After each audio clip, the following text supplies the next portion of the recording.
Está gravando, professor.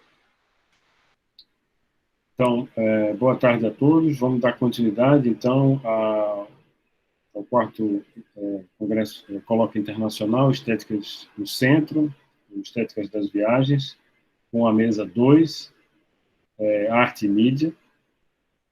Hoje nós teremos, compondo essa mesa, o Daniel Ora e o Miro Soares, da Universidade Federal do Espírito Santo, com o trabalho Dispositivos Errantes, Arte e Mídia e suas proposições críticas acerca da mobilidade. Teremos o Lúcio Pereira Mello, da Universidade de Brasília, com o trabalho da crítica à cidade funcional a uma perspectiva de deriva na cidade algorítmica. E a Viviane da Rocha Soares, da Universidade de Brasília, o Andarilho Digital, a deriva por um fio.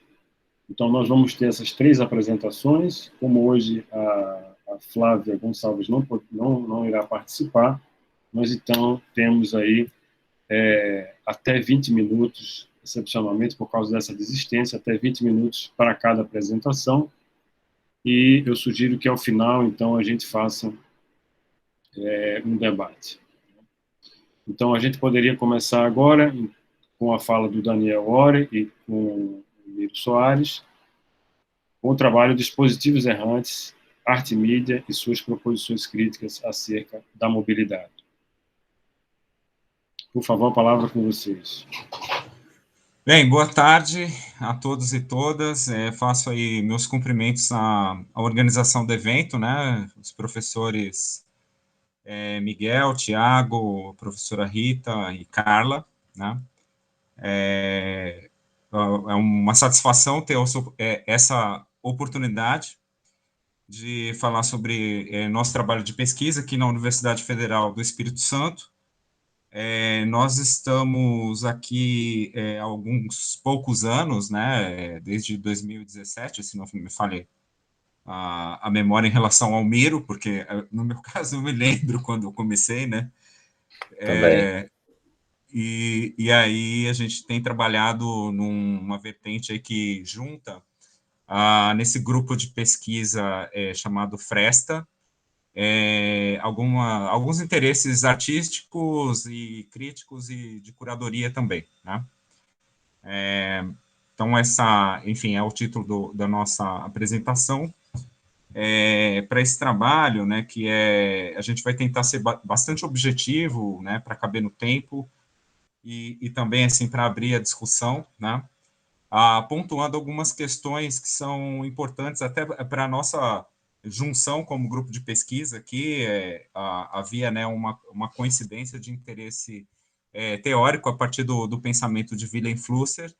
A partir dele, a gente pegou essa ideia, né, das imagens técnicas e passou a desenvolver nessa perspectiva que a gente tem chamado de dispositivos errantes, né, numa produção de arte e mídia, que envolve, né, um processo que tem um desenvolvimento histórico, né, mas, ao mesmo tempo, a gente está no contemporâneo, atuando, né, sobre essas questões, utilizando esse referencial de desenvolvimento, num sentido fenomenológico, né, como propõe Flusser, de uma abstração da realidade, né? Então, cada tipo de mediação é uma forma de abstração, desde um uso de uma ferramenta como um objeto, uma pedra, a produção de uma imagem, já desde a pintura rupestre, passando pela produção textual, né, alfabética, e chegando à organização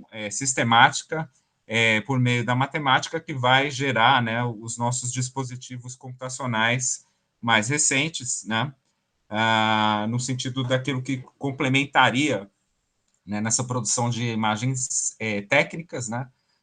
Se houve historicamente uma abstração, a gente passa por um processo de concretização, em que essa produção de imagens e estímulos sensoriais diversos está sempre baseada nessa configuração de códigos que são, né, processados e aí distribuídos, né, ao redor do mundo, né? Então, a gente passando esse é um esquema bem sucinto, né, para dar uma ideia, né, do que a gente está pensando aqui. Uma outra questão importante foi pensar a velocidade nesse desenvolvimento tecnológico, e para isso a gente recorreu ao Paul Virilio como autor que discute essa questão, que inclusive coloca, né, de forma complementar a Marshall McLuhan, que não é o meio que é a mensagem, mas sim a velocidade do meio seria a mensagem.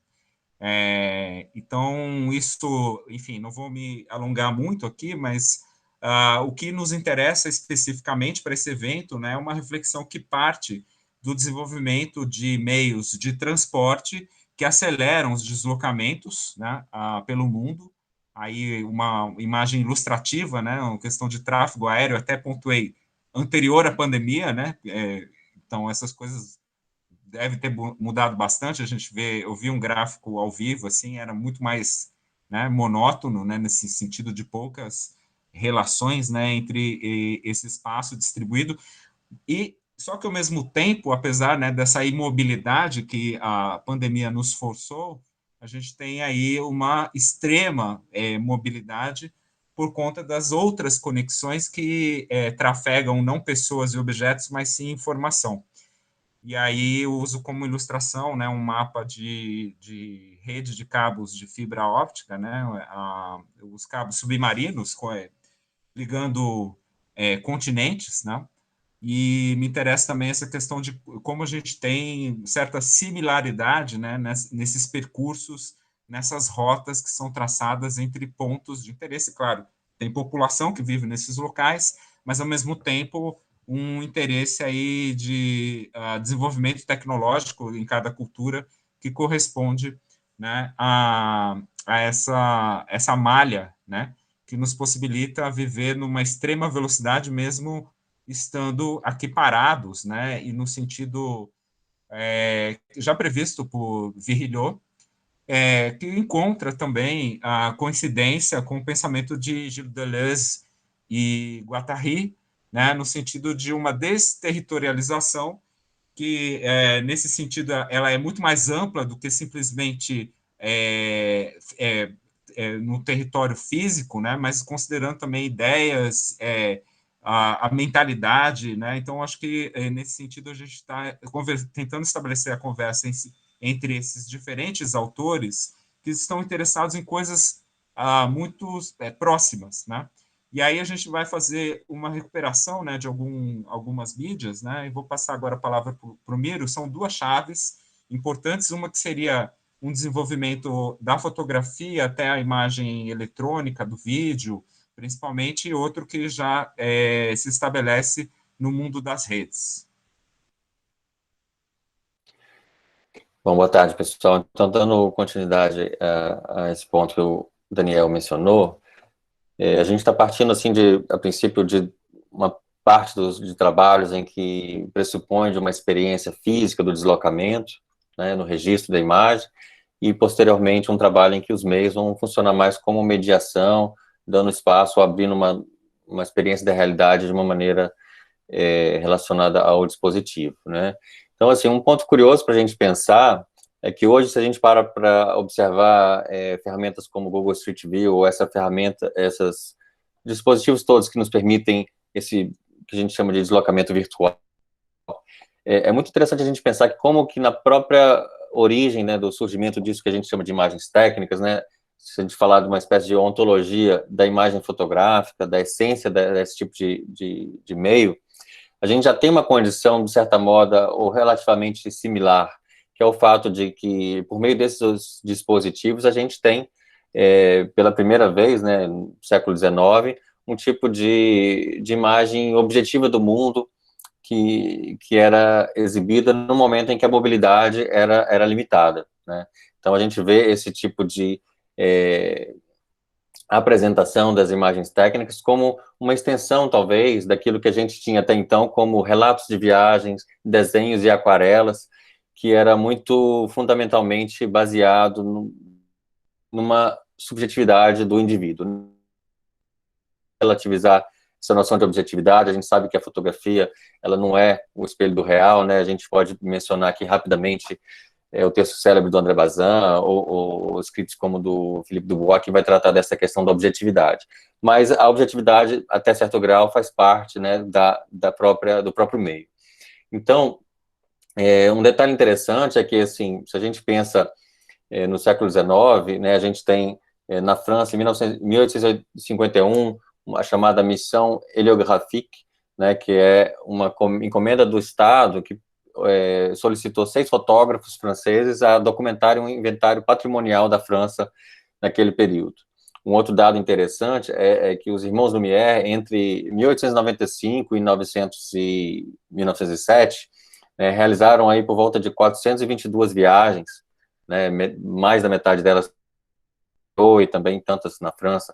Então isso mostra já a qualidade de imagem produzida por aparelhos que permitiam às pessoas ver o mundo, ou pela primeira vez, uma imagem objetiva, sem que isso necessitasse um deslocamento físico. Daniel, se você quiser, por favor, você pode avançar nas imagens, tentar ser bastante breve. Aqui a gente tem uma série de slides que a gente pode passar rapidamente. A primeira imagem é esse frame aí do Charles Schiller e do Paul Strand, pintor e fotógrafo que produziam esse trabalho em Manhattan. Depois, em seguida, Alberto Cavalcante, que é um brasileiro que produz Rien que les heures, um filme sobre a cidade de Paris, e ao lado a imagem do célebre Walter Ruttmann, Berlim, a Sinfonia de uma Grande Cidade. Né? São filmes que são realizados em 21, 26 e 27, muito próximos todos eles, que vão em seguida, por favor, Daniel, influenciar também, talvez o mais célebre de todos, né, O Homem com a Câmera na Mão, do Dziga Vertov. São trabalhos que vão apontar, então, para uma espécie de documentação do cotidiano e testemunhar o surgimento das cidades modernas, né, no século XX. Então, é interessante a gente pensar também que, se hoje a gente enxerga essas novas tecnologias como algo que é estritamente relacionado à época de hoje, pela tecnologia, o próprio surgimento da fotografia e do cinema só pôde ocorrer nesse período histórico, tanto é que a gente já tem, desde o século XVI, né, a câmera obscura que já pronunciava a fotografia. Dando sequência, então, já com o cinema se estabelecendo como uma linguagem e tendo um aparato já estável, né, a gente tem uma tradição, uma mitologia da estrada, que aqui a gente vê um frame do Easy Rider, né, do Dennis Hopper. Em seguida, a gente tem algumas imagens do Wim Wenders, que vai desenvolver essa tradição do road movie na Europa, num estilo diferente do contexto americano. E a gente até poderia mencionar também o fotógrafo Robert Frank, que produziu The Americans, né, trabalhos contemporâneos. Assim. Mas eu gostaria de chegar um pouco mais detalhadamente no trabalho do David Lynch, que é um cineasta, se puder passar para o próximo frame, Daniel, por favor, que vai realizar, pode até voltar ao anterior, que vai realizar de uma maneira similar uma viagem ao longo dos Estados Unidos, mas ele, ao invés de produzir um filme de ficção tradicional como ele em si um cineasta, ele produz esse trabalho, que é um documentário, que é uma coletânea de entrevistas encontradas, que entrevista pessoas encontradas ao acaso por meio da estrada e grava essas histórias dessas pessoas, né? E o curioso é que esse trabalho ele é promovido, ele é exibido, né, de uma maneira já bastante diferente, em que o artista compartilha no site dele a cada dia uma dessas entrevistas, que tem por volta de 5, 7 minutos. Então, também no aspecto de visualização desse trabalho, a gente tem um conteúdo que não é unilateral, não tem uma duração fixa, né? Já compartilha com o espectador essa experiência. O próximo frame mostra ali umas miniaturas, né, dos vídeos expostos no site do artista. E, enfim, nessa tradição da estrada, a gente tem um veículo, né, que frequentemente, o automóvel, a moto, que vai ser frequentemente elaborada com pontos de vista favorecendo e privilegiando esse aspecto da máquina, do meio de transporte, né, como uma estética também do trabalho. Em seguida, a gente tem um trabalho que vai que vai abordar a paisagem no sentido de imersão. Aqui a gente tem um filme, um cineasta experimental, o Michael Snow, pode passar, por favor, Daniel, que vai exibir com esse a região central, um ponto de vista não humano sobre uma paisagem, né?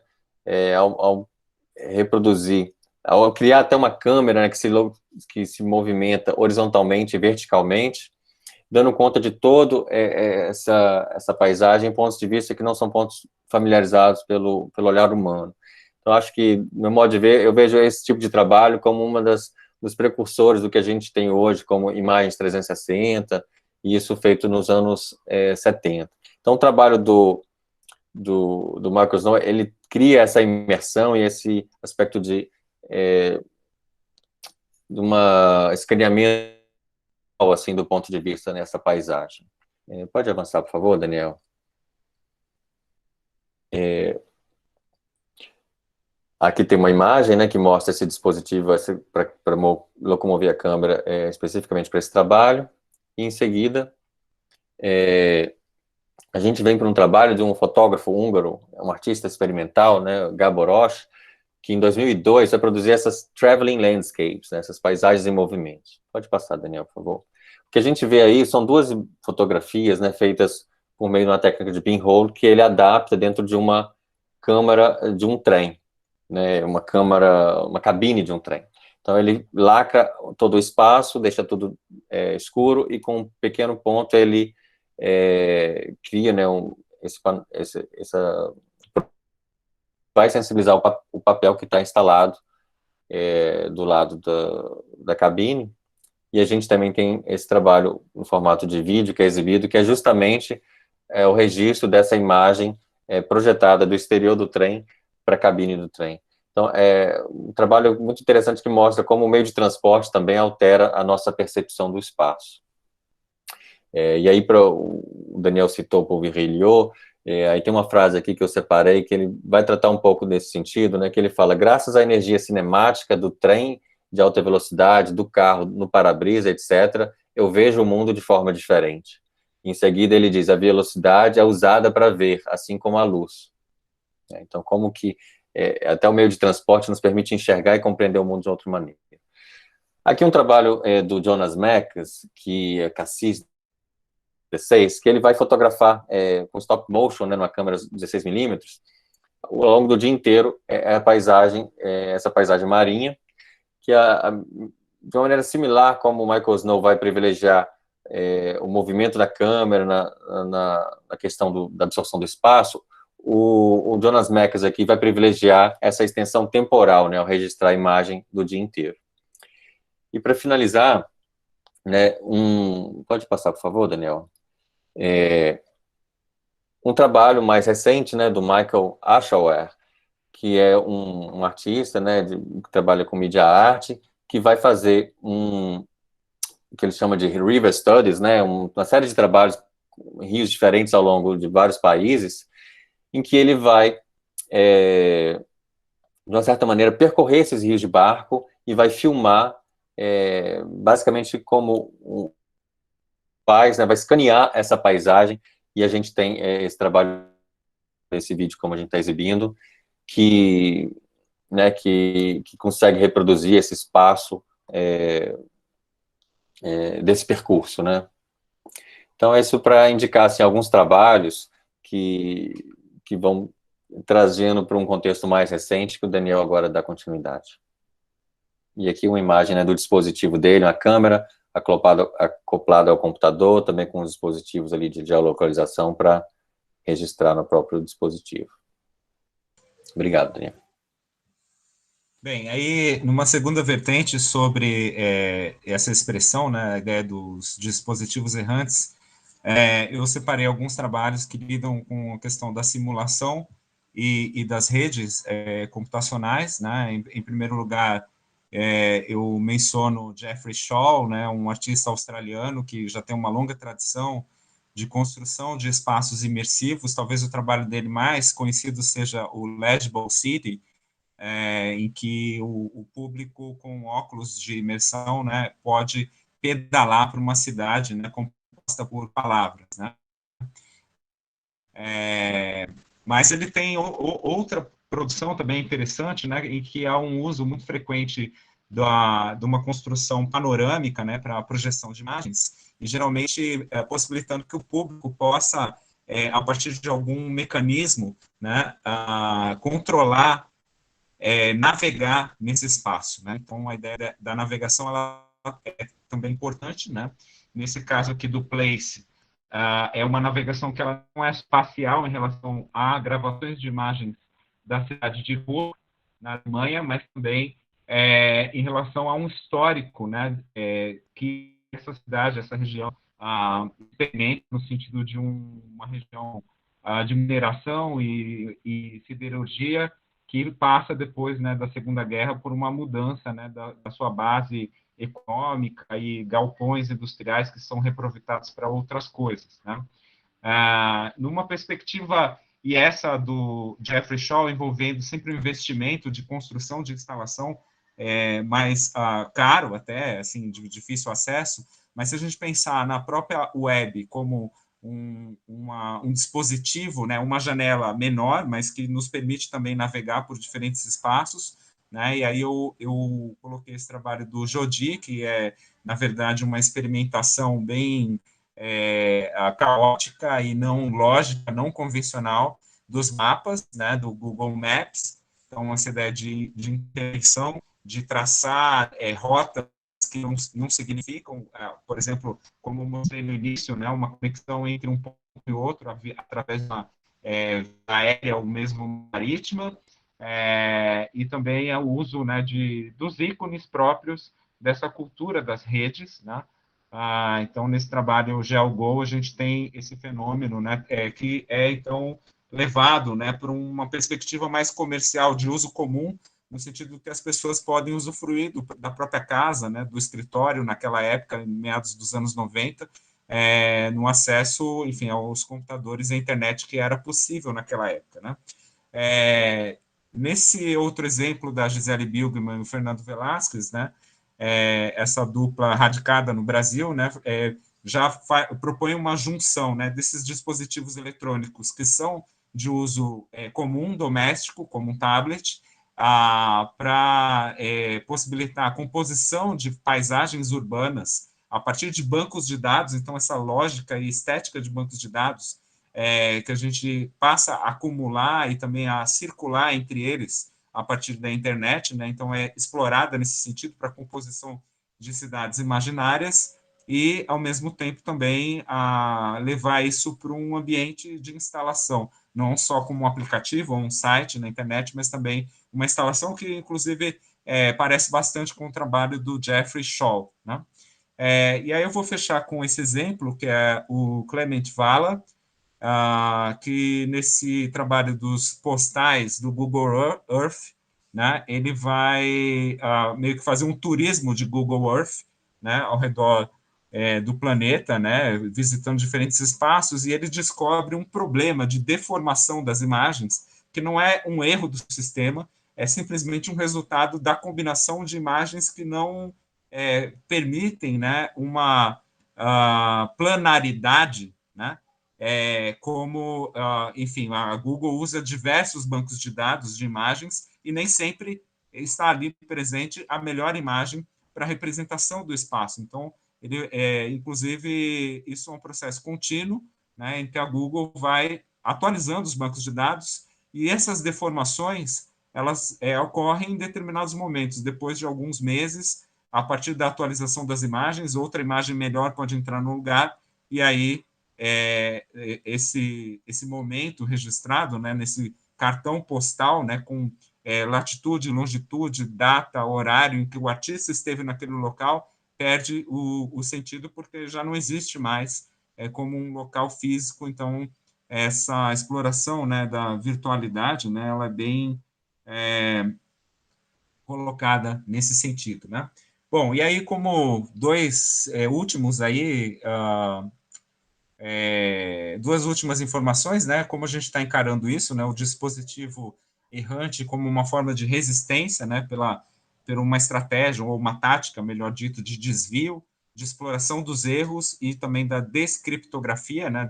Por exemplo, nesse último caso do Clement Vala, né? E também a explorar a virtualização da viagem né, a partir desses processos artísticos, poéticos de esquiva e desbloqueio dos sistemas. Tá? Muito obrigado, espero não ter passado demais, ficou mais ou menos dentro do tempo, viu o Miguel me avisando, é isso aí, obrigado, foi um prazer aí falar. Deixa eu tirar minha apresentação.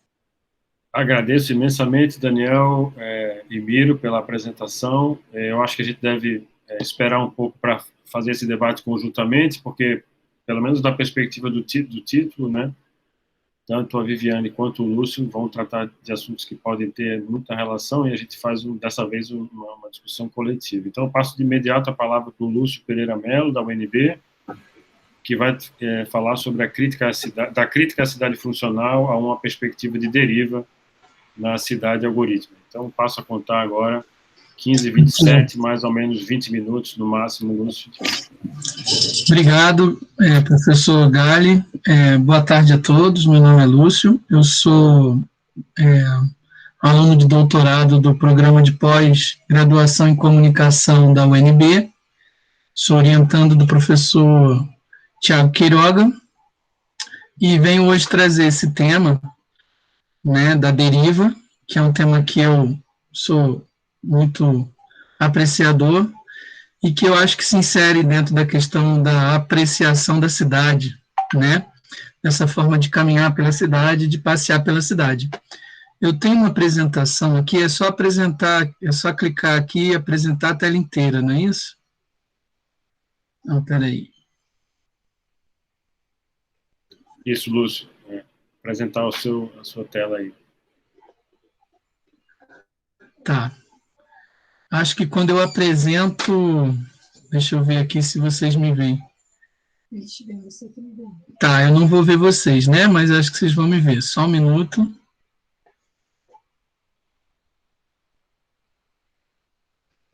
Vocês estão vendo a apresentação? Tudo bem, Lúcio. Tá ótimo. Tá legal. Bom, gente, então vou começar falando aqui desse meu tema, né? Que é a cidade funcional e a cidade algorítmica, né? Eu estou fazendo a minha pesquisa sobre o conceito de mediatização e a noção de território. Eu sou jornalista de formação e sou também, tenho mestrado em geografia, né? Eu digo que eu sou um apaixonado pela comunicação, mas um amante da geografia, porque eu tenho uma admiração muito grande pela área da geografia. Nesse sentido, ao começar a investigar a mediatização e território, a questão da cidade, ela é sempre presente, né? Lógico, o espaço, o território, a paisagem, sempre são temas recorrentes da geografia, né? Na verdade, são um tema central do campo da geografia, mas a mediatização é um fenômeno que eu acho que tem ultrapassado barreiras para além da comunicação, e a ideia é dialogar um pouco a relação entre comunicação, no caso, mediatização e espaço, né? Então, o conceito de deriva que eu estou falando aqui é o conceito do Debord, né? Da Sociedade do Espetáculo. Estou botando aqui o livro, não sei se vocês estão vendo, tá? Eu acho que esse conceito ele deve ser pensado de uma forma um tanto quanto genealógica, né? Tentando compreender onde começa essa deriva. E eu vou fazer aqui uma apresentação de algumas imagens que estão no inconsciente coletivo, né? Eu diria quase que um clichê, que são algumas construções. Aqui eu estou falando da Catedral de Florença, né? De Brunelleschi, o arquiteto, que é considerada uma das primeiras obras em uma cidade que se destaca na arquitetura. Lógico, existem outras várias, mas para a nossa argumentação aqui, a gente vai começar a perceber, a partir do século XIV, com o Renascimento na Europa, uma preocupação com a monumentalidade, e não estou interessado em si nessa monumentalidade e a relação de poder. O que me interessa é essa monumentalidade e o passante, a pessoa que passa pela cidade, né? Eu botei essa foto, inclusive, na perspectiva de quem eu estaria andando na rua, para tentar justamente causar o efeito de você andando no meio de cidade, né, cheio de vielas, casas coladas uma na outra, e de repente você se depara com uma construção que se destaca, né? Logo depois a gente vai ter aqui a Praça de São Pedro, em Roma, né? Que já é um projeto mais voltado para o Renascimento, mas também São Pedro tem vários, né? Eu não sou especialista em arquitetura, mas o que me interessa aqui é essa geometria do espaço, né? A Praça de São Pedro é uma elipse perfeita. Se você ficar do lado dos chafarizes que estão ao lado né, desse menir central aqui, mas se você ficar no chafariz, você vai estar em um dos pontos focais da elipse, e, portanto, as colunas que estão aí ao canto vão estar totalmente alinhadas. Então, é um fenômeno incrível, né? Um truque matemático para quem também está andando pela cidade, né? E aí a gente tem esse neoclassicismo aqui, que é o Panteão de Paris, né? Que é uma obra intencionalmente criada também para sobressair, para causar esse efeito.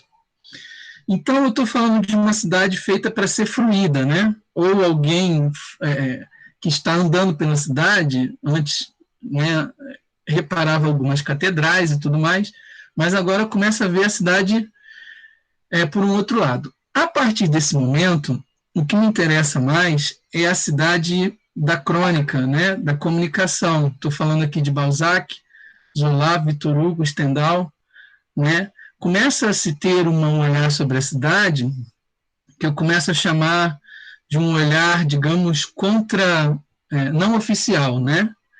O que a gente está falando aqui nesse começo desse Balzac, Zola, Victor Hugo? As crônicas da cidade, né? É uma forma de compreender a cidade a partir dos seus relatos, né? das suas dinâmicas, das suas circulações, dos seus personagens, né? Então, é uma cidade que agora começa a olhar também não só para a construção, mas também para os moradores da cidade, ou melhor, para os que caminham pela cidade, né? E eu acho que a gente não consegue entender a deriva sem primeiro olhar essa questão da cidade, dos monumentos feitos, né, para serem apreciados, e também essa inflexão que eu atribuo ao final do século XVIII, início do século XIX, de olhar também as pessoas, o movimento, né, como o próprio Daniel e o Miro falou, a dinâmica, né, que começa a ser uma questão do século XIX. E Baudelaire, eu acho que é uma referência, né, e os flaneurs. Não vou me deter muito aqui, né, todos aqui podem ser que tenham uma referência sobre o Flaner e como isso também é importante para os dadaístas e andar pela cidade sem um roteiro certo, e o surrealista, olhando, estranhando a cidade. Walter Benjamin, que eu também não sou especialista, mas todas as suas passagens, né, aliás, o livro se chama Passagens, sobre a relação com esses espaços criados na cidade, né? Para chegar aonde? Na Internacional Situacionista, né? Que é o movimento do qual Guy Debord vai fazer parte, e o que eles vão chamar de psicogeografia. Aqui vocês vão me perdoar que a imagem não ficou do jeito...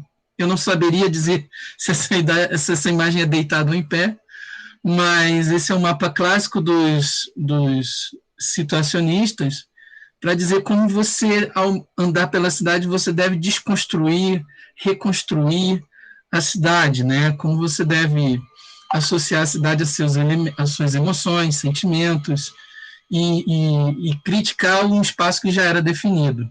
Por quê? Porque naquele momento, na década de 60 do século passado, as cidades estavam no auge da funcionalidade, né? Quem aqui estudou um pouco de arquitetura sabe que Corbusier vai falar da cidade funcional, e que em Atenas, em 1930, existe um congresso para exaltar essa noção de cidade funcional, né, que tem a ver com a Bauhaus e todo um movimento sobre a funcionalidade, né, o auge da funcionalidade. E aí eu vou falar de um livro que é muito importante para a história, mas também para o urbanismo, para a geografia também, que é o livro de Lewis Mumford, que é A Cidade na História, né? Por que eu vou usar aqui o Mumford?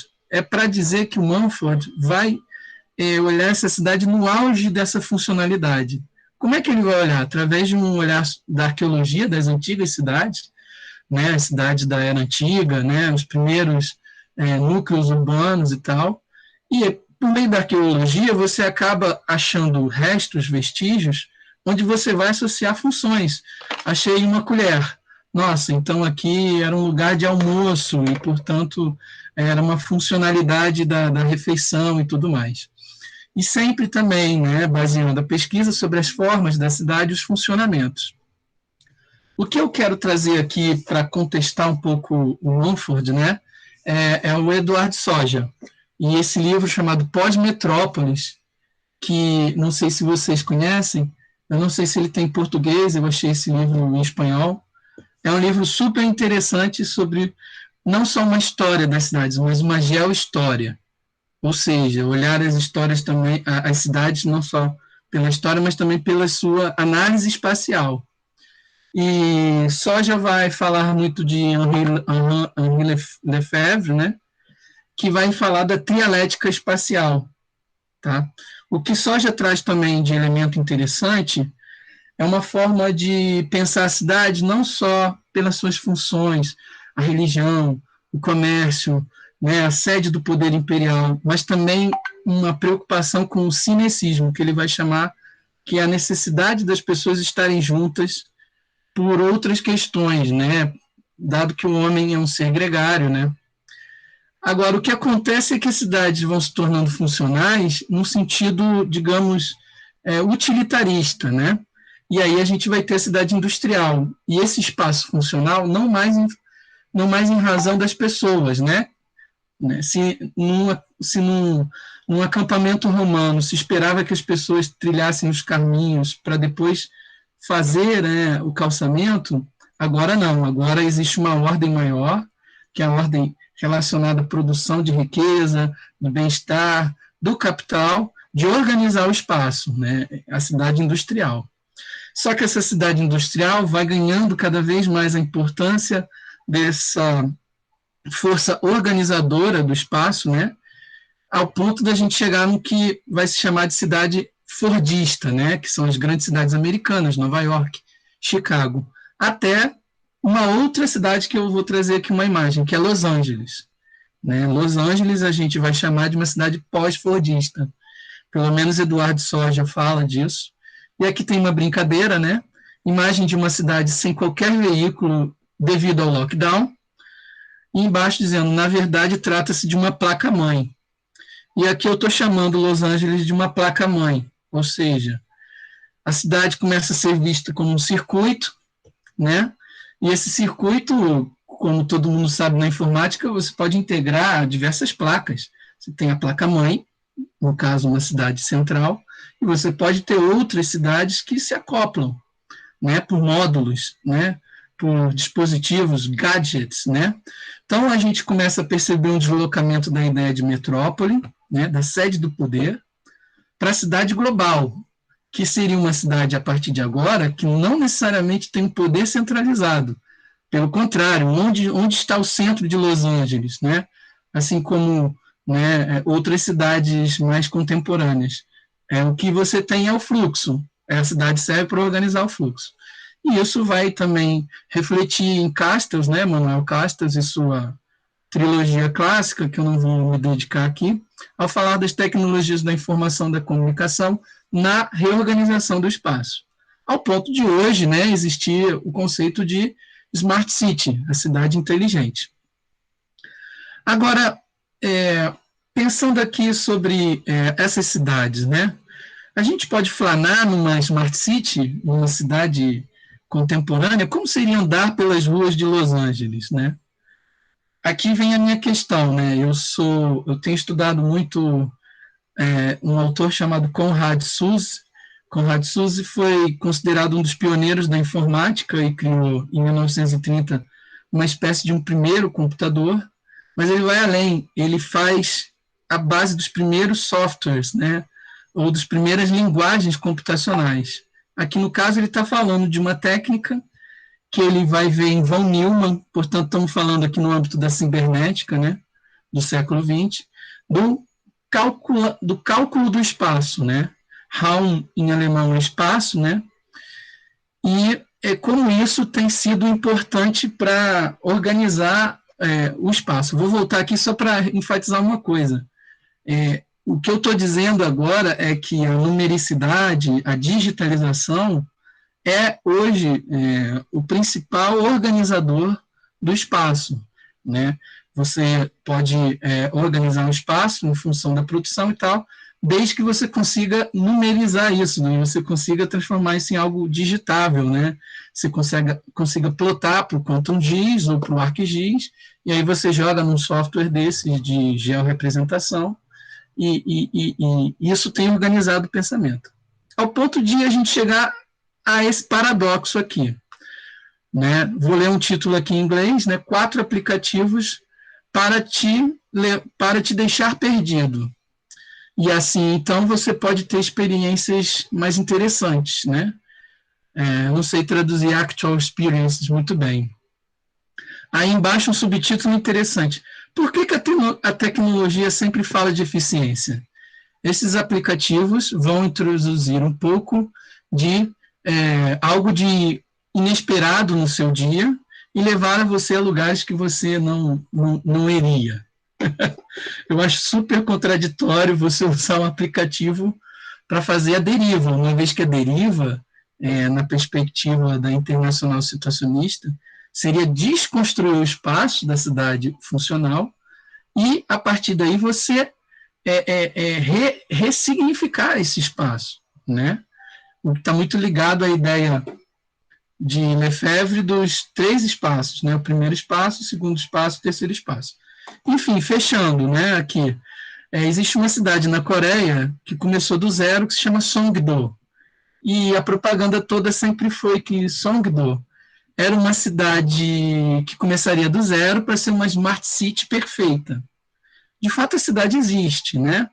Mas o que é interessante pensar, é que é um dos maiores empreendimentos imobiliários públicos privados do mundo. Até que ponto aquela ideia do Manuel Castells, né, da cidade, né, da tecnologia da informação como organizadora da cidade, virou, digamos, foi apropriado pelo capitalismo imobiliário, né, pelo negócio imobiliário, né, pela indústria imobiliária. E aqui você tem o centro de Songdo. É um lugar onde você tem aqui o mapa da cidade com luzes, né, brilhando, pontos claros, pontos escuros, né, e o centro de controle em que você pode ver toda a cidade, né. Vou interromper aqui o compartilhamento só para fazer a minha conclusão. Não sei se vocês me veem. Eu queria concluir dizendo que eu estou baseando grande parte aqui da minha discussão no livro do Anselm Jape, né, que é um leitor crítico do Guy Debord, e também em Newton Santos, que ao falar do meio técnico, científico e informacional, ele traz uma questão importante sobre a compreensão das transformações espaciais e sociais a partir de um novo ordenamento, né? Então, a pesquisa tem andado nesse sentido, é uma pesquisa em aberto, eu estou aqui para ouvir as considerações de vocês, e tem cada vez mais claro para mim que, com a orientação do professor Tiago, a gente tem feito muitas leituras sobre a razão neoliberal, né, da imbricação muito profunda entre a razão neoliberal, o discurso neoliberal do empreendedorismo, né, com a razão cibernética, né? A razão cibernética tem sido o sustentáculo na argumentação dura, na argumentação matemática, de uma série de ações que não necessariamente são racionais ou são geométricas, nem espaciais, mas, assim, como em Songdo, são apropriadas para um interesse maior de produzir lucros e criar espaços onde há uma razão econômica. Essa é a discussão que eu trago. Eu queria encerrar dizendo que a deriva é, sim, uma questão importante ainda. Praticar a deriva é uma delícia, eu recomendo a todos. Andem pelas cidades, desconstruindo olhares, reconstruindo olhares, mas tenhamos presente que a cidade algoritmizada está também te rastreando, né? Se pudermos olhar pela cidade também sem celulares, talvez seja uma coisa super interessante também. E é isso, eu agradeço. Espero não ter passado muito do tempo. Obrigado, Lúcio, pela fala, foi extremamente pontual nos 20 minutos aí. Eu passo de imediato a palavra, então, para Viviane da Rocha Soares, da Universidade de Brasília, que vai falar, vai apresentar o trabalho O Andarilho Digital, a deriva por um fio. Por favor, Viviane, fique à vontade. Olá, boa tarde. Eu vou compartilhar minha tela.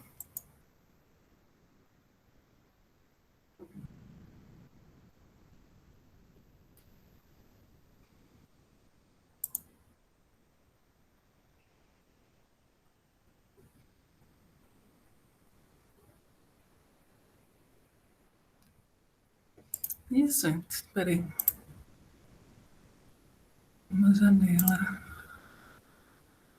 Aqui. Vocês estão vendo a minha tela?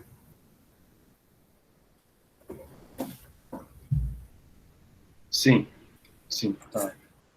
Estamos vendo sim, Viviane. Ainda estão vendo? Sim, né?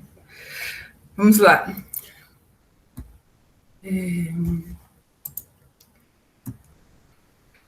Meu nome é Viviane. Eu sou mestranda em comunicação na UNB. Minha professora orientadora é o professor Thiago Quiroga, né? Eu também sou UX-writer, né? Eu escrevo para experiências, né? Nas plataformas de tecnologia. Eu trabalho na diretoria de tecnologia do Banco do Brasil e como designer de produtos também e de experiências, né? Minha pesquisa é sobre transformações no campo de trabalho por conta da transformação digital, né, como impacto, e a produção de novas linguagens na organização, que se comunica, né, por meio das interfaces digitais. Ela está ligada a interfaces digitais e a produção de comunicabilidade.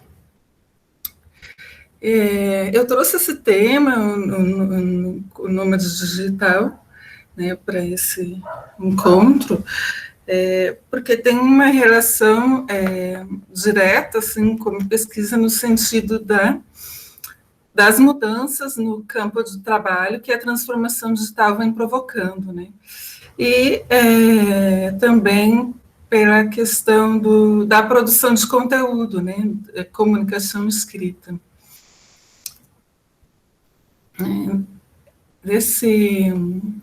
Não tem como iniciar, né, falando sobre a experiência do caminhar, né, em busca dessa prática do caminhar em busca de novas experiências, né, que ela é marcada até mesmo historicamente desde os primórdios, né, quando o homem fazia esse deslocamento para condições temporais, de moradia, de alimentação, né. E até mesmo no âmbito da estética, né, a gente observa as diferentes fases e propósitos dos caminhantes, né, que são denominados, né, se recebem um nome, dependendo do contexto em que eles estão vivendo, né, eles estão inseridos.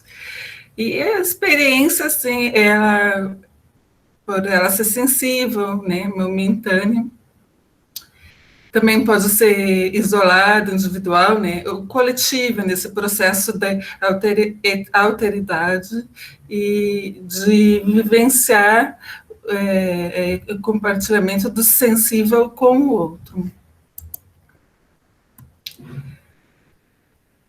Aqui eu trago uma citação da Paula Jacques, né, que muito me inspirou durante essa pesquisa, que ela fala sobre a experiência, seria uma experiência da diferença do outro, né, dos vários outros que aproxima de algumas práticas etnográficas e posturas antropológicas. E traz esse conceito do errante, né, que ele em suas errâncias pelas cidades, se confronta com vários outros urbanos. Os objetivos desse trabalho, né, ele identificar as relações ou possíveis evoluções dos movimentos de errância históricos para a errância contemporânea, né, sustentada pela esfera digital. Né. Assim, será que esse nomadismo digital ele é uma consequência, ele é uma continuação, ele é uma nova experiência considerando esse histórico de experiências vividas, né, pelos situacionistas, pelos diversos momentos históricos e passantes, né?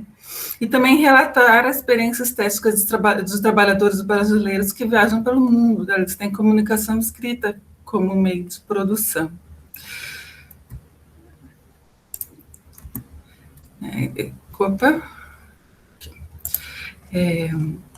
Quando eu falo desses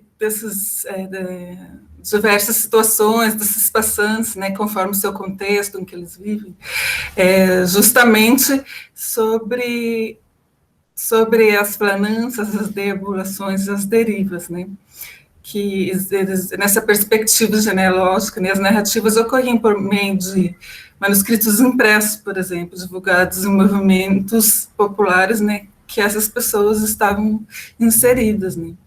Sejam lá a antropofagia, os dadaístas, os fluxos, né, os neodadaístas, tropicálias, são alguns exemplos. E a Paula Jacques, ela traz uma caracterização da errância também, né? E esses conceitos foram importantes para compreender o movimento histórico até chegar no nomadismo digital. Então, nessa caracterização da errância, Paula traz 3 ideias, né, de errância nas cidades: desorientação, lentidão e incorporação. E enquanto os urbanistas modernos buscavam as orientações em mapas, a preocupação do errante, praticante da cidade, ela está na desorientação, né? Para deixar de lado o condicionamento urbano e se aproximar mesmo da alteridade urbana. E no caso da lentidão, né, tem muito a ver com a questão do homem lento, do Milton Santos, né, que ele fala assim, né, forçados fracos ao seu tempo, né, pois na lentidão pobre os homens comuns lentos acabam por ser mais velozes na descoberta do mundo, né. Então ele entende que essa lentidão dessas pessoas, do homem lento, que vivem nas cidades das zonas opacas, eles têm um espaço muito mais aproximativo e tem muito mais criatividade, né. E da incorporação por conta da contaminação corporal, né, que está ligada a uma materialidade física, que também contrasta com uma busca contemporânea do virtual, do imaterial, né. Então, ela fala também do corpo-produto, né, que está muito relacionado ao branding, à marca, à exposição, a esse movimento do marketing, por exemplo, né. Aí, passando brevemente para entender, compreender e trazer para o estudo atual a questão da deriva, né, que é a construção né, trazer essa construção de situações, né, de momentâneas da vida e transformação, né, que isso propicia, né. Essa internacional situacionista, né, liderada por Debord, ele foi um movimento raiz essencialmente anticapitalista. Então, a deriva, ela já pode partir do princípio que ela é um movimento anticapitalista, né.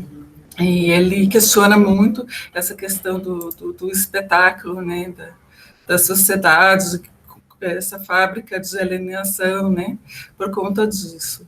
E para esse movimento, a deriva ela é um modo de comportamento experimental, né, ligado às condições da sociedade, né, é uma técnica de passagem rápida. Por isso, por ter essa característica, eu acabei trazendo ela para o estudo do nomadismo digital, e também em questão da psicogeografia, né, que ela traz muito a questão do afeto, nesse caminhar, no envolvimento afetivo com a cidade, com o movimento. Contrapondo isso, para essa busca do nomadismo digital, a gente traz uma evolução, né, do que seria a sociedade de espetáculo, a sociedade excitada, né, que é o que precisa provocar sensações, né, atrair percepções, né, do incomum para o particular, né.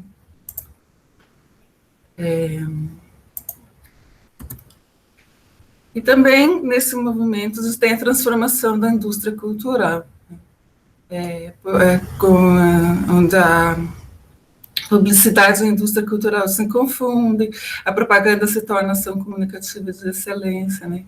Então, quem não chama a atenção para si corre o risco de não ser percebido, quem não faz propaganda não comunica, não está aí. Eu estou trazendo essa questão da sociedade da sensação no modo de localizar contemporâneo, passando por essa questão da deriva, dos situacionistas e desse movimento anticapitalismo, que contrasta com essa realidade dessa transformação da indústria cultural, dessa transformação da sociedade excitada, né? E nisso a gente também tem a questão dos algoritmos e os ativos de vigilância, porque nessa sociedade excitada, contemporânea, de ser, é preciso emitir, né? Então, você precisa emitir dados, você precisa fazer esse compartilhamento dessas experiências, porque se nessa sociedade da sensação, quem não transmite não está aí, não irradia nada. Então, precisa ser percebido nesse contexto da sociedade digital, digamos assim.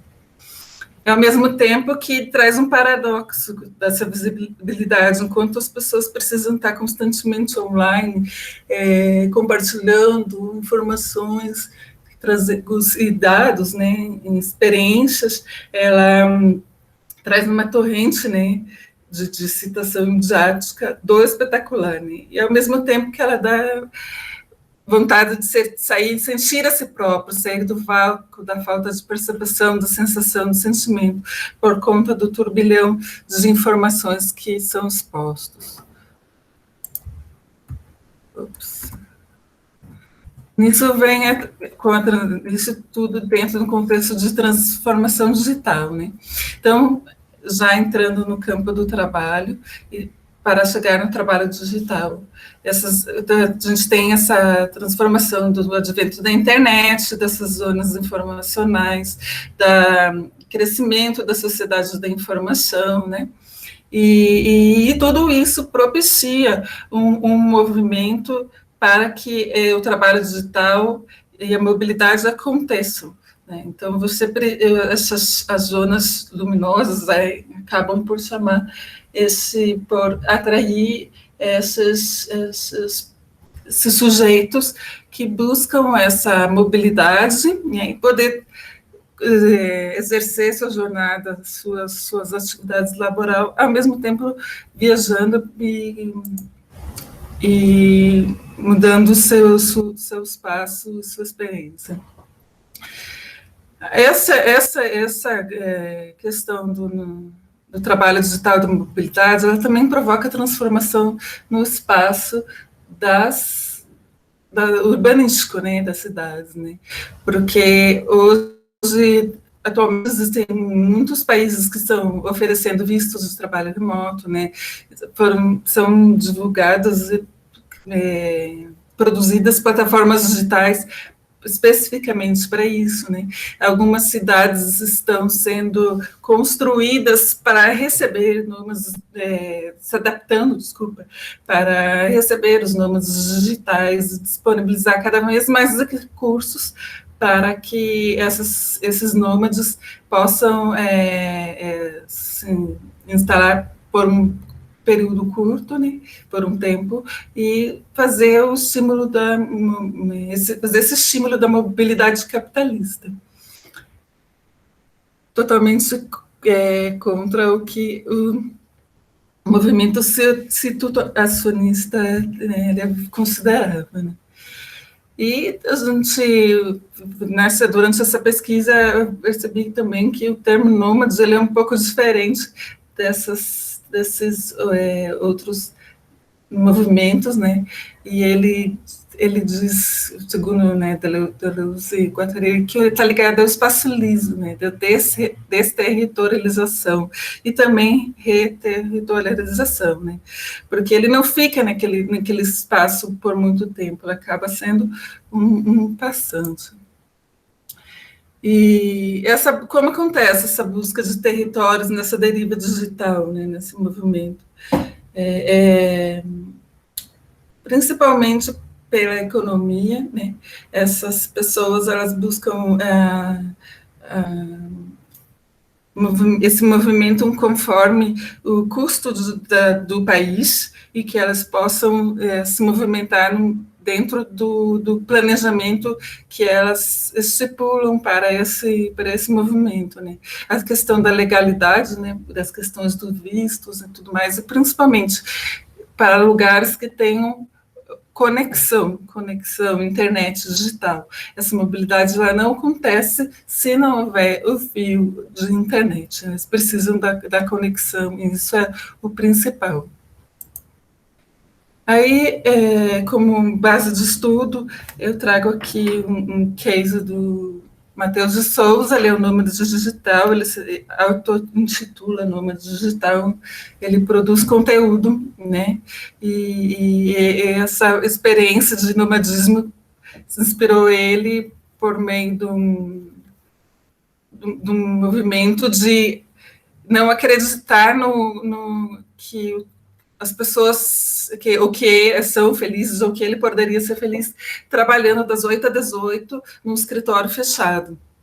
Então, ele acredita muito que é possível trabalhar de qualquer lugar, né, experienciar várias cidades, né, vários lugares, enfim, viajar, e ao mesmo tempo levar esse conhecimento e produzir o trabalho dele em qualquer lugar, parte do mundo, né.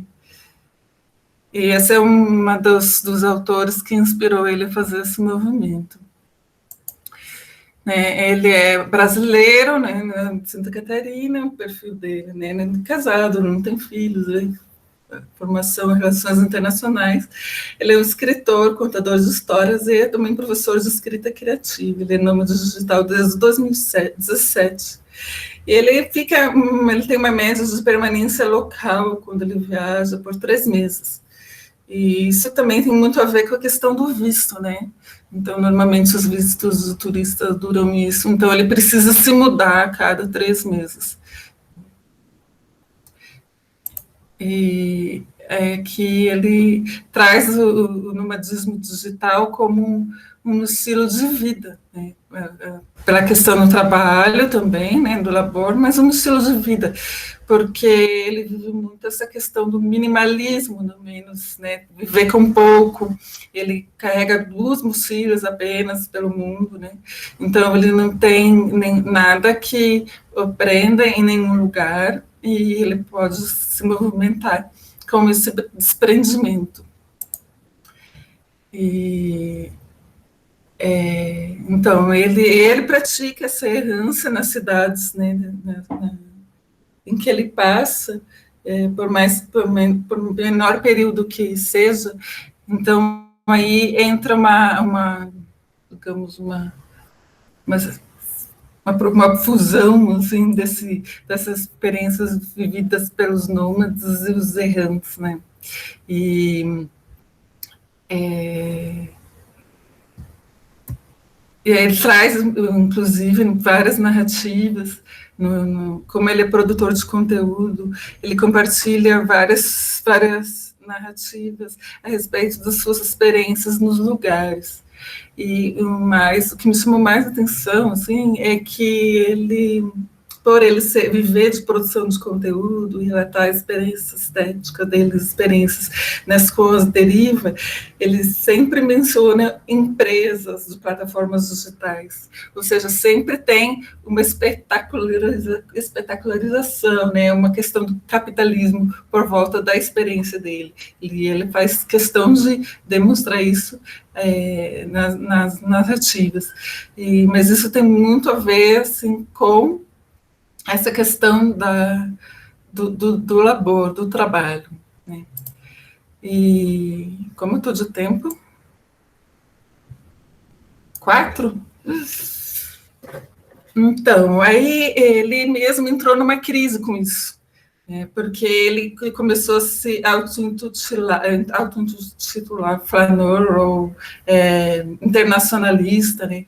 Porque ele já não queria mais escrever para os algoritmos do Google, ele queria escrever livre, ele queria ser um escritor livre, né? E deixa eu ver aqui. Bom, aí disso ele trago aqui a questão da compartilhar experiências, né? Ele da alteridade nas grandes cidades, enfim, considerações finais lá no limite do tempo, que eu pude perceber que os nômades digitais, eles atuam como participantes das construções de situações, né? Eles criam e compartilham experiências espetaculares, ao mesmo tempo que eles praticam essas experiências errantes durante a permanência. Bom, é isso, pessoal. Esse aqui é o movimento Tropical com Caetano. Obrigado. Olá, obrigado então, Viviane. Vamos dar início então a uma rodada aí de mais ou menos meia hora, até 16h40, pelo menos. Sim, acho que tá bom, 16h40, meia hora para 32 minutos aí, para a gente começar, se precisar um pouco mais, claro, a gente abre. Eu tenho acompanhado aqui o chat, não apareceu nenhuma pergunta, então quem tiver alguma pergunta pode abrir a câmera e fazer. Né?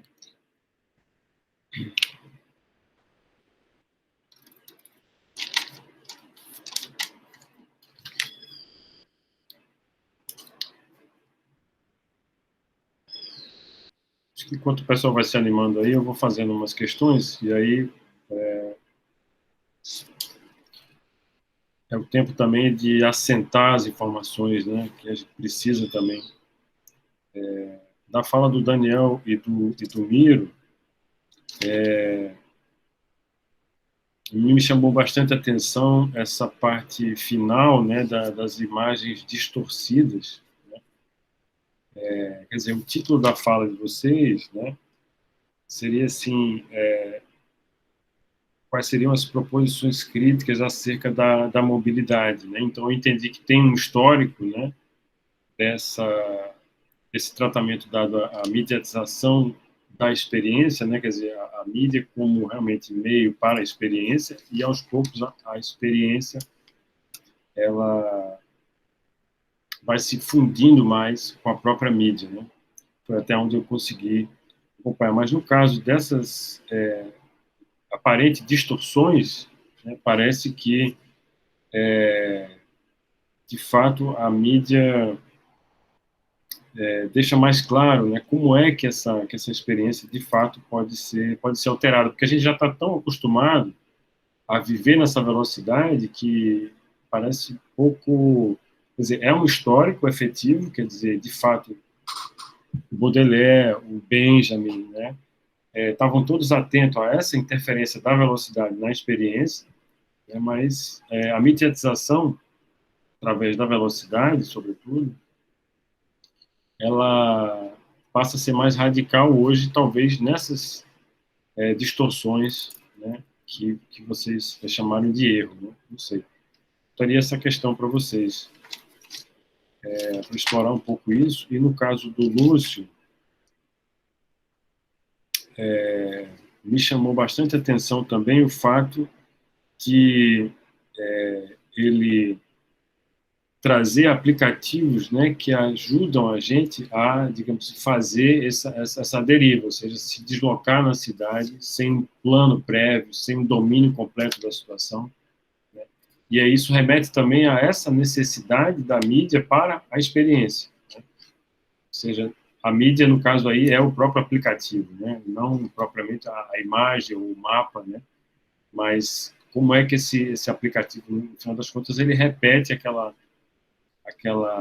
mediatização da experiência, né? Ou seja, no caso, recuperando aí a possibilidade da gente se perder, já que nessas smart cities não haveria quase chance, né? Imagina que a gente pode ter até implantes, né, que nem deixam a gente tomar essa decisão tão fácil de se perder. Agora eu vou me perder. Quer dizer, você já tem um acesso, né, digamos assim, pensando em um futuro não muito distante, que a gente já vai estar completamente integrado, quer dizer, eu espero que eu não, mas acho que o futuro vai ser assim, né, e que os aplicativos para se perder talvez sejam uma realidade, né, para a gente experimentar a cidade mais diretamente, talvez seja uma realidade. E para a Viviane, eu comento um pouco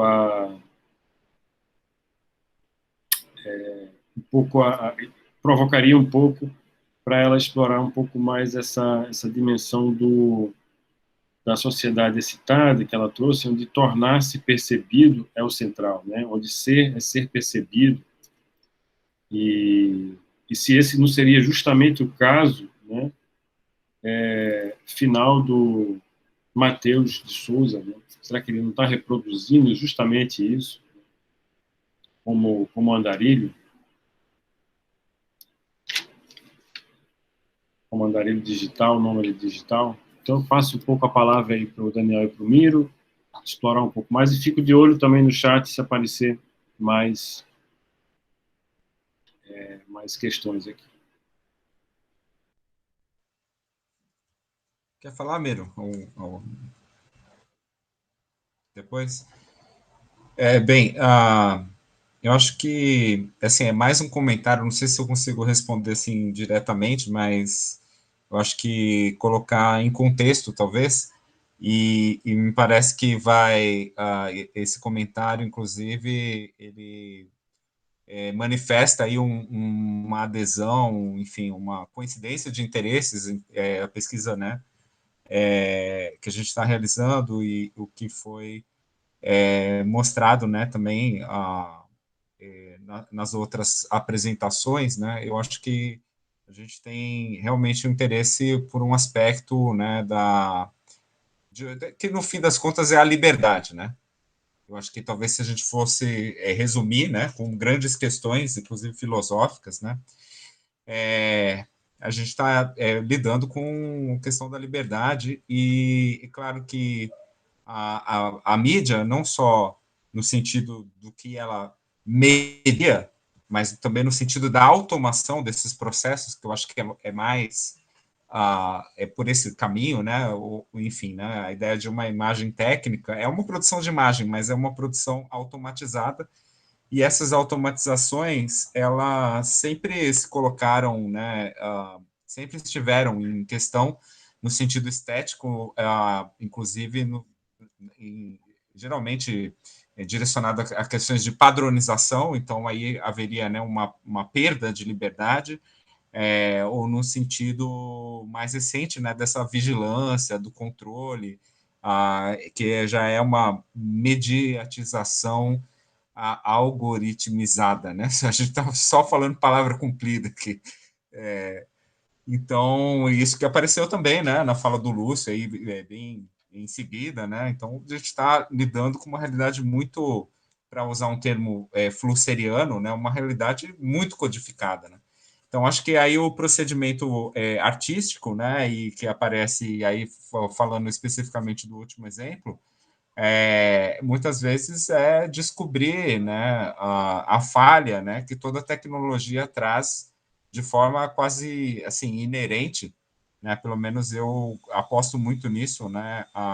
Na perspectiva que aparece de certo modo em Flusser, na questão do erro, mas também aparece muito no Virilio, né? A questão do acidente é super importante, né? No sentido daquilo que a tecnologia traz como efeito e, ao mesmo tempo, os seus defeitos, né? Aquilo que, enfim, não existia acidente de avião antes de inventarem um avião, né? Então, essa questão do acidente é muito importante, e aí essa distorção, ao mesmo tempo que o Google Earth nos permite uma certa visualidade que não existia antes, né? Sobre o globo terrestre, essa possibilidade de meio que sobrevoar até no espaço e ficar aterrissando em lugares que a gente quer, né, explorar, ao mesmo tempo que essa visualidade é um ganho, ela também traz alguns problemas, né, no seu próprio funcionamento e também nos impactos sociais, né, eu imagino isso. Quer complementar, Miro? Sim, acho que um aspecto interessante, né, quando a gente toca nesse ponto, né, o Daniel falou esse termo, né, liberdade, assim, eu acho que a gente volta para uma questão que eu acho que a gente pode relacionar tanto com a perspectiva do que é viajar hoje, né, nos tempos de hoje, quanto a questão do dispositivo, né, dos aparelhos, assim. A gente, de um lado, a gente pode falar de uma certa padronização, né, do modo como os aparelhos são feitos com o objetivo a atender uma certa funcionalidade. A gente, dentro do campo da arte, fala frequentemente do artista desvirtuar essa funcionalidade e fazer o dispositivo funcionar em prol de uma expressão pessoal ou de um desenvolvimento de uma linguagem. É muito natural esse tipo de entendimento num campo de produção experimental, né? E num campo a gente está tratando aqui da temática, né, da mobilidade, a gente pode pensar hoje também, dentre outras questões que têm sido abordadas, né, do que por exemplo, se é possível ter uma experiência de fato livre de se perder, por exemplo, de encontrar lugares que não são habitados ou conhecidos, né, porque a Terra já está toda escaneada, a gente já tem dificuldade até de sair de um tipo de rota, mesmo que voluntariamente a gente tente buscar se afastar, né, de um percurso mais de massa, é difícil, né? O que a gente sempre escuta e lê dessa tradição da literatura de viagem ou de artistas viajantes, hoje a gente pode se questionar se esse tipo de experiência é possível, né? A gente vive um momento hoje, né, como um antropólogo, Marc Roger, fala, né, de uma supermodernidade, da massificação do turismo, então de uma série de contextos. Então, o que eu acho que nos interessou é observar como que, em alguns trabalhos, o artista, o cineasta, enfim, vai buscar tratar ou tentar se relacionar com o aparelho, e frequentemente nos exemplos que a gente mostrou, criar essa relação do aparelho com a percepção da paisagem, com a percepção do espaço, dos encontros, se for num campo urbano, como que isso vai colocar em questão até a nossa própria percepção, né, que a gente viu que em alguns desses casos, justamente por meio dessa desvirtuação do aparelho que a gente consegue gerar uma experiência diferente, né, e aí vários desses trabalhos se contrapõem a fórmulas narrativas ou a estruturas já estabelecidos pela indústria, né? Quando a gente fala frequentemente de cinema de artista, cinema de autor, ou de arte mídia, em contraposição a um cinema industrial, né, modos de recepção de trabalho. Então, eu acho que tem aí alguns campos de interseção.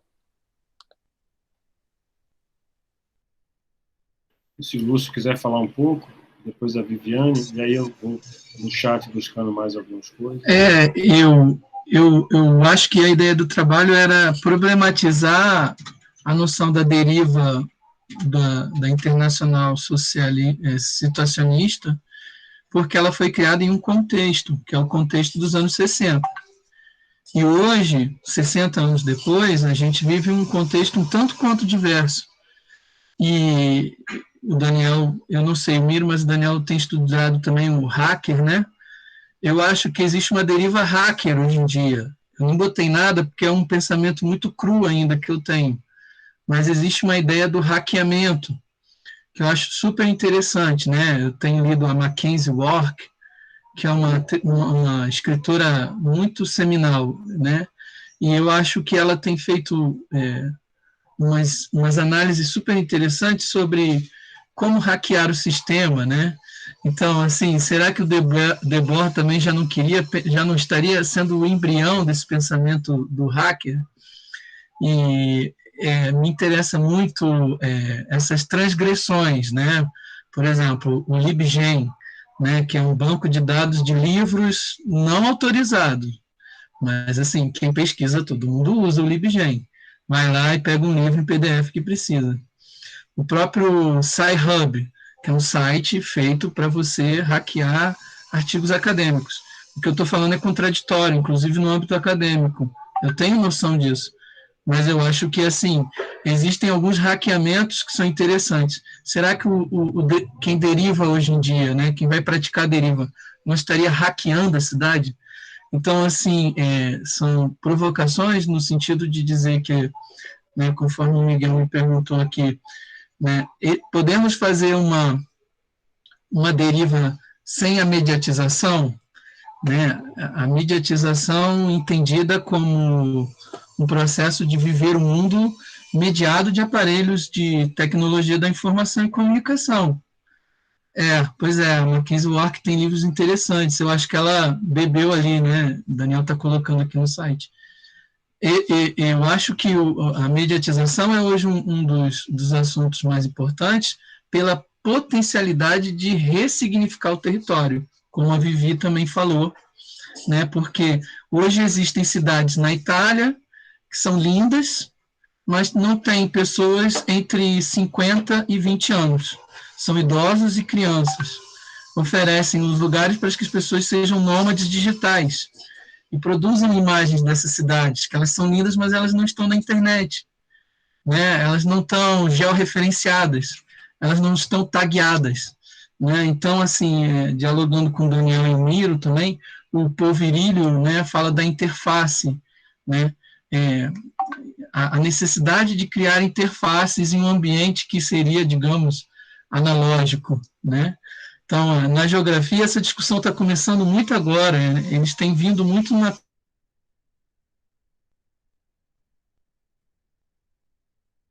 mas as transformações territoriais são profundas, na minha opinião. Então, eu acho que está surgindo um novo tipo de deriva, eu já me considero, né, não exatamente identifico, mas eu acho que vai vir uma geração que vai fazer uma deriva totalmente nova. E isso é muito interessante. Essa é a minha colocação sobre a sua postagem, Miguel. Passo para a Viviane um pouco. Tem uma pergunta aqui também, Viviane, que você pode já emendar, que foi feita pelo Luiz Gustavo Araújo. Eu acho que ele não falou que era dirigida a você, mas me parece que sim. Ele diz o seguinte, né, fora aquele comentário que eu fiz, então tem essa não sei se você está vendo aí o chat, eu vou ler aqui, porque não sei se todo mundo está vendo. Então, os nativos digitais, nascidos depois de 1980 e mais afetos às tecnologias, e imigrantes digitais são ambos influenciados pela imersão da cultura digital nas suas atividades cotidianas. Mas o que varia é a familiaridade com a tecnologia. Quem estaria mais inclinado à condição de nômade digital, né? Os nativos ou os imigrantes?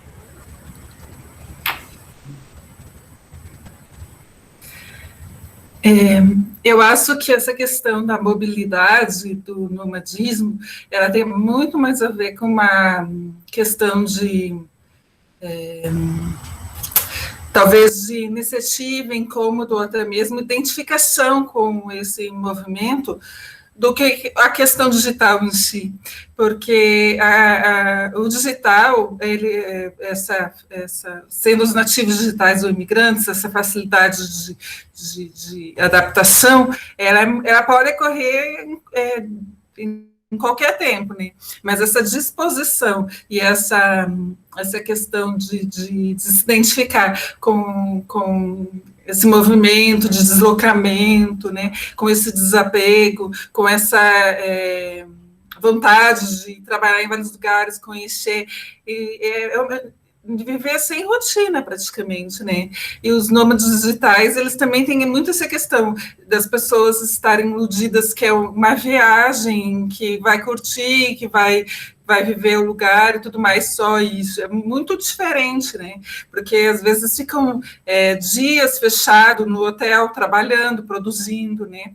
Ao mesmo tempo que eles também tentam criar rotinas e experienciar esse lugar. Então, tem muito mais a ver com a identificação e apropriação desse deslocamento do que é a questão digital em si, eu entendo. Alguém gostaria de falar alguma coisa sobre isso? Complementar? Miguel, você havia falado sobre a questão da sociedade de sensação do Matheus, né? Sim, eu tinha perguntado um pouco, porque parecia que ele era um outsider, né? Assim, vamos falar os termos que o Lúcio colocou, fazendo referência ao trabalho do Daniel, que tem puxado bastante essa questão do hackeamento, né? Parecia ele uma figura meio um hacker da sociedade, por estar meio nômade, né? E, ao mesmo tempo, ele depende, né? De uma certa mercantilização da sociedade que ele mesmo, digamos, aparentemente critica, né? Então, a minha questão é se ele não é, ele também, né? Na verdade, é ele quem faz essa produção de dados, né? Essa questão de ser e ser percebido. Ele faz questão disso, ele precisa disso, dessa produção de dados, de ser percebido, né? Porque é o trabalho dele, ele vive dessa produção de conteúdo, de compartilhar a experiência, ele monetiza a experiência. Então, ele precisa provocar essa sensação, provocar ser percebido, né? Enfim, porque é o trabalho dele, é isso que movimenta ele como que faz ele ser caracterizado, né, fazer esse movimento do nomadismo digital. Nesse caso específico, porque tem pessoas que trabalham como nômades digitais e trabalham em empresas, filiadas a empresas, por exemplo, e não necessariamente compartilham essas experiências desse modo que ele compartilha. Então, esse caso, ele é muito peculiar por isso, ele precisa de compartilhar essa experiência, essa herança, para poder trabalhar, né, no caso. Sim. Mas ele mesmo está se questionando quanto a isso, né? Ele está nesse movimento de se questionar. Então, é isso. Deixa eu abrir espaço para mais alguém que queira fazer perguntas. O grupo aqui que está. Acho que o Pedro levantou a mão. Beleza, Pedro. Acho que você pode usar o microfone e falar direto. Certo. Eu estava até escrevendo a pergunta, só que eu não consegui terminar a tempo. Eu vou fazer aqui oralmente mesmo, e inclusive isso serve para qualquer um que quiser responder. Foi principalmente chegada para esse último comentário do Daniel e do Miro, mas eu acho que é relevante em qualquer uma das apresentações. Vocês não acham que é um pouco contraintuitivo que, para atingir a liberdade, requer-se uma perda de controle? Eu entendo que essa não era a intenção inicial da tecnologia digital, a trazer todas essas novidades, mas que após a implementação em massa do meio digital, podemos ver que uma coisa que deveria orientar as pessoas para fazer o que bem queriam, virou uma coisa que limita, né? E, se vocês puderem me dizer mais ou menos por que isso acontece, por que acontece essa virada, e também eu tenho minhas dúvidas se isso é uma coisa necessariamente sobre o meio digital, ou se é uma coisa mais sobre uma questão humana mesmo, desse sistema, uma coisa capitalista. Mas, enfim, essa é a minha pergunta. Bem, obrigado pela pergunta. Olha, é difícil, né? Eu acho que existem diferentes possibilidades de responder, que eu acho que são muito teóricas e hipotéticas, né? E, inclusive, em termos de praxis, né, social, eu acho que vai encontrar também diversidade na sua aplicação, mas, de certo modo, né, uma coisa que estava aqui me rondando também durante o debate é uma memória que eu tenho. Eu li pouco de Guy Debord, né, mas algo que me marcou muito é a questão do que ele chama de recuperação ou cooptação, né? Ou seja, a ideia, né, do situacionista, de transformar espectadores em protagonistas, né? Então, para a gente passar de uma posição de consumo para uma posição ativa, né, de produção, o próprio Guy Debord previa, né, que o sistema, com o passar do tempo, ele acaba reabsorvendo esses pontos, né, de dissidência. Nesse sentido, para mim, assim, eu acho que até individualmente, não sei o Miro, né, o que pensa sobre isso, mas em relação até à ação hacker, né, eu fico assim um pouco, é quase como se a gente estivesse sempre tentando descobrir qual que é a falha do sistema, só para o sistema saber que tem uma falha e poder se reforçar, né? Isso de uma maneira muito genérica, né? Mas em termos de exploração das mídias, a gente sabe que diversas linguagens de vanguarda, diversas possibilidades, né, de expressão criativa, com o passar do tempo, elas são absorvidas culturalmente, inclusive por sua exemplaridade, né? São expressões exemplares, e daí também, para mim, é uma questão de definição, né, do conceito de arte, né? Principalmente no contexto digital, em que muita gente faz vídeo, foto, né, trabalhos interativos, muita gente está fazendo essas coisas, né? E eu acho que a exemplaridade ou a excepcionalidade ela é importante para que um trabalho, criticamente, ele é separado, né, da massa e colocado ali. Claro, existem interesses econômicos, inclusive políticos, para fazer isso, que interferem nisso, né? Mas essa operação crítica e curatorial, ela está ligada a essa separação. Não, isso vale a pena, isso tem que ser mantido numa coleção, isso tem que ser apresentado para um público, e, no limite, isso pode se tornar propriedade de alguém que queira comprar os direitos sobre isso, né? Mas, com o passar do tempo, eu acho que isso também acaba, talvez até por um processo que, aí por outra via de Flusser, né, e aí já encerro o meu comentário, que seria da informação, né? A informação, ela estrutura alguma coisa, mas a repetição da informação, a sua redundância, acaba também fazendo com que aquela informação tenha um valor diminuído, né? Ela não é mais diferença, ela passa a ser uma repetição do mesmo, se a gente quiser ir numa paráfrase meio deleuziana, né, de diferença e repetição também. Eu gostaria de fazer também um comentário, Pedro. Achei ótima a pergunta e muito bem pontuada, né? Assim, acho que tem vários aspectos que a gente poderia comentar. Eu queria só focar um pouquinho num aspecto, temos da linguagem, do meio em que geralmente se utiliza para a produção artística, né? E a gente está, né, mais nesse campo da fotografia, do audiovisual e da arte mídia. Um aspecto que eu acho, assim, dessa necessidade de alterar, de criar esse descontrole para você gerar liberdade, vem do fato de que, de alguma maneira, a gente tem uma segmentação de possibilidades muito amplas, que se restringem a poucos caminhos por uma questão industrial, né? Eu falo isso no sentido, se a gente pensar, por exemplo, o que é a fotografia, o que é o cinema, a gente está falando de campos e de possibilidades técnicas que, se a gente parar para pensar em 1820, com os primórdios da fotografia, ou décadas depois com os primórdios do cinema. Até então a gente tinha um número de equipamentos muito diferentes, de suportes diferentes, materiais muito diferentes, e cada um era experimentado, então as possibilidades eram imensas. A partir do momento em que se define, geralmente por uma questão industrial, frequentemente também por uma questão de propriedade, definir que a fotografia é um filme 35mm que é vendido numa caixinha, né, que é utilizado numa câmera 35mm, e aí você já retira todas as câmeras de grande formato ou de médio formato, que aí ficam utilizadas a meros casos excepcionais. Você cria uma massificação de um tipo de técnica utilizada com um tipo de equipamento, com um tipo de suporte.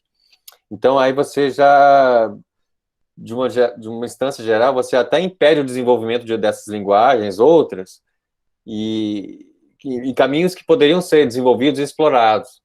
Então, acho que isso, só para ficar no campo disso do meio, né? Mas isso acontece em diversas esferas da vida, de modo geral.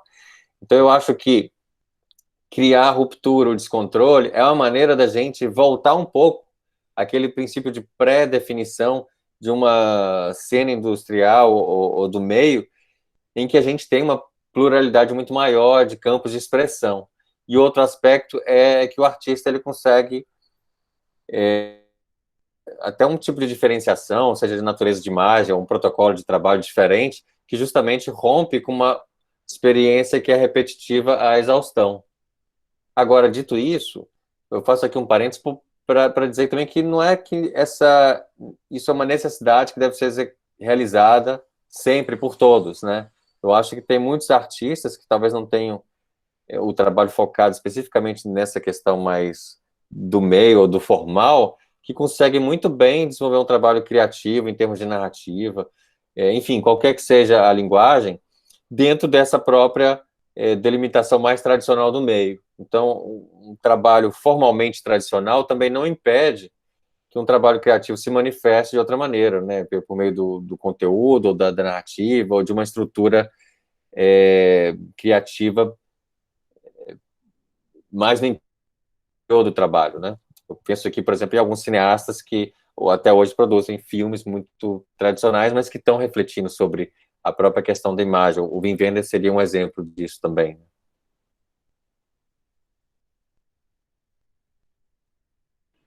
Lúcio, quer comentar alguma coisa, Lúcio? Não, sim, eu gostaria. Só um comentário, Pedro. Eu acho que, diferente do Daniel e do Miro, eu vou trazer mais para a questão do espaço, né? Que minha onda é geografia e comunicação. Então, o Henri Lefebvre fala do terceiro espaço.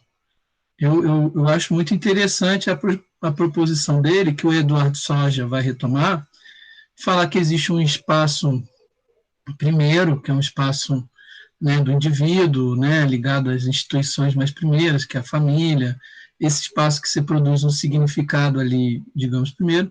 Um segundo espaço, de uma compreensão do espaço mais racional, mais institucional, mas ele fala de um terceiro espaço. Né? Por que eu estou falando nisso? Porque eu acho que assim, a gente tem que discutir liberdade, mas também em relação a espaços e tempos. Né? Liberdade em qual espaço? Né? Então, assim, como o meu olhar é sempre, qual é o espaço da liberdade? Um parque em uma cidade produz uma liberdade muito prazerosa. Né? Outros lugares também fazem com que haja o que seja lá o que for liberdade, que para mim pode ser num sentido, para você pode ser no outro.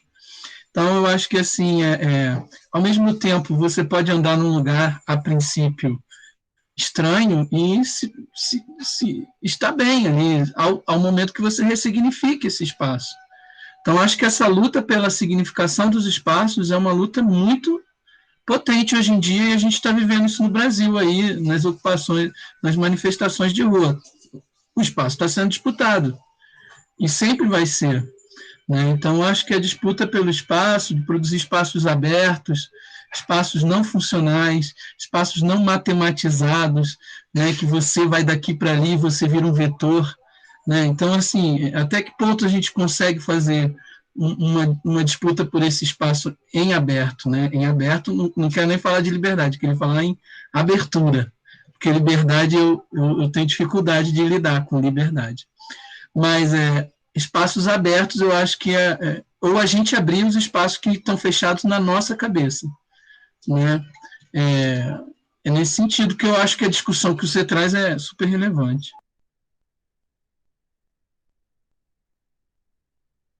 Se a Viviane quiser falar alguma coisa, também respondendo ao Pedro, tudo bem.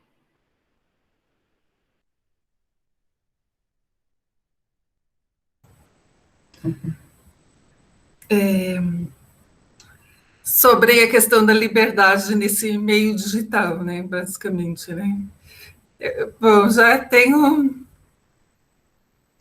Eu não sei se é porque eu trabalho com tecnologia e eu sou bem reticente com essa liberdade, né? Porque como a gente sabe o que acontece nos bastidores, me lembrou muito essa questão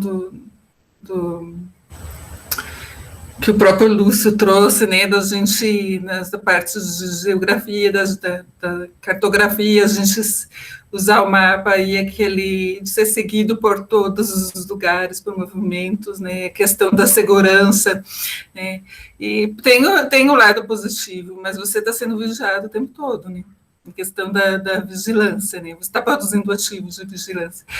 E agora entrou muito forte a questão da lei LGPD, né, a Lei Geral de Proteção de Dados. Então, assim, é muito...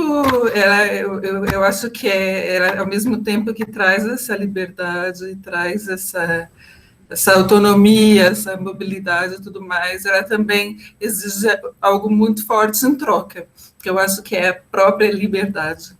E muito mais que isso, eu acho que hoje em dia a gente está cedendo o nosso próprio corpo, porque, veja, você libera o celular com a digital, sabe, essa questão de identificação pela íris, essa identificação facial, você está cedendo o seu próprio rastro, o que é o mais seu, transformando isso num dado. Então, assim, eu acho bem polêmico e complexo nesse sentido. Então, sempre tem os dois lados, né? Enfim, dessa liberdade digital. Fiquemos atentos. Gente, estamos aqui aproximando mais ou menos no horário para fechamento da mesa. Eu queria saber se tem eventualmente alguma pergunta ainda que possa ser feita para uma pessoa, né, responder, para a gente fechar com mais essa. Mas caso não tenha, a gente também está no horário bom.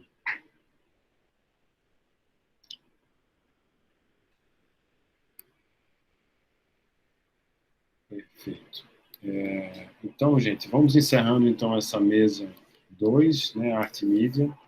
Agradeço imensamente aí a participação do Daniel Ora e do Miro Soares para compartilhar as pesquisas que estão em andamento. Espero que tenha sido proveitoso para vocês. Agradeço também ao Lúcio Mello e à Viviane Rocha, que trouxeram aqui essas pesquisas em andamento, né, ainda. Agradeço a participação de todos os demais aqui. E é isso, gente. Amanhã de manhã a gente retoma as atividades às 10 horas pelo YouTube, né? Com a fala da professora Maria Cecília, que é da filosofia antiga e da literatura. E logo depois a gente vai para a fala do Edmundo Pereira, que é do Museu Nacional da UFRJ, né? Então é isso, gente. Muito obrigado a todos. E encerramos aqui essa mesa número 2. Eu peço ao Reuter, por favor, para interromper a gravação.